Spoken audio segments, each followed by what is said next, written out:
Hi, everybody. Welcome back to Foreign Currencies with Scott. So it's our midweek update. And so July almost over. Today is July 30th. And this week we've had 3 trading days, and we haven't had the timing or the conditions any of the 3 days to make a trade.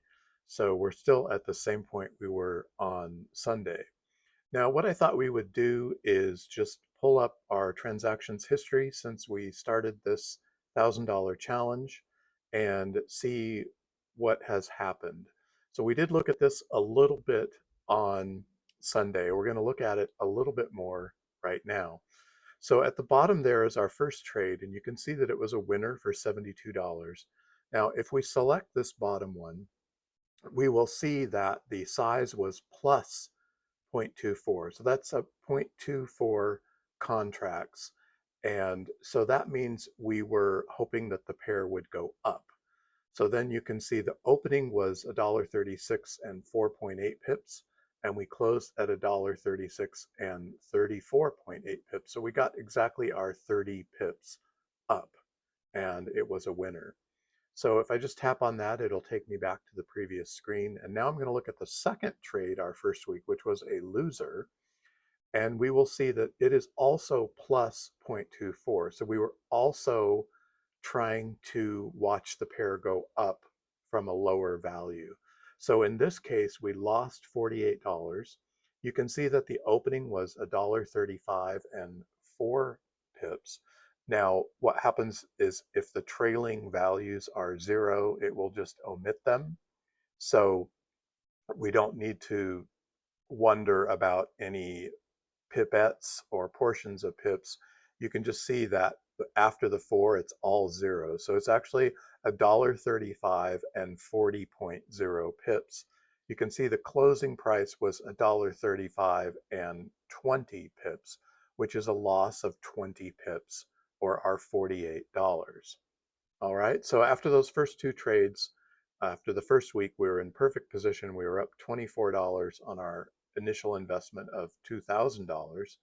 And so it was a perfectly average week. Now, the second week started, and our first trade was this third one from the bottom here, which we manually exited. So let's take a look at that. We did not quite get to our $72. So you can see again, it was a plus 0.24 trade, which means that we were hoping the pair would go up. So we opened at $1.33 and 92 pips exactly, and we closed at $1.34 and 12.3 pips. So we did not make it all 30. And if you recall, the market was going to close on us. We decided not to hold out all night and just go ahead and exit there with a gain that is greater than what we would lose on a losing trade. So then our next trade was a loser. This is the second from the top. And you can see now finally, this is the first time that we made a trade with our expectation that the pair would go down. So we wanted it to go down, and you can see by the opening and closing numbers, rather than go down, it went up 20 pips against us from 47.9 to 67.9. So we did lose the entire $48 there.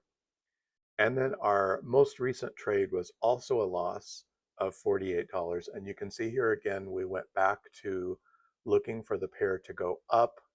It did not. It went from 134.63.2 to 134.43.2, or another loss of 20 pips and $48. So we can see here at the top of the screen, we're looking at that our current balance is $1,976.72.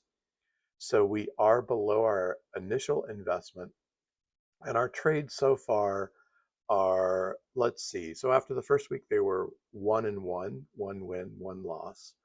After the second week, they were, we're going to call that, it's not exactly a win, but it is a positive trade. So the broker would see it as positive. So that's 2-1. And then the next one was a loss for a record of 2-2, and then the next one was also a loss for a record of 2-3. So 5 total trades, 2 winners, 3 losers. So that's why we're just a little bit below 2,000 at this point. So we do have 2 more days in the trading week this week, and we're hoping for some positions to be able to enter, and we will just see. So I point out the fact that some of the trades we were looking for it to go up, some we were looking for it to go down, and that is of course because we have our 3 lines that we draw, and if it goes down below the middle line, we're looking for it to go back up. And if it goes up above the middle line, we're looking for it to go back down. So that is what determines that. But over time, if we start having a streak, whether a winning streak or a losing streak, and we're a little curious about why that may be happening, we could look at what our trade positions have been and what had actually happened in the market, just to see if we can learn a little bit more.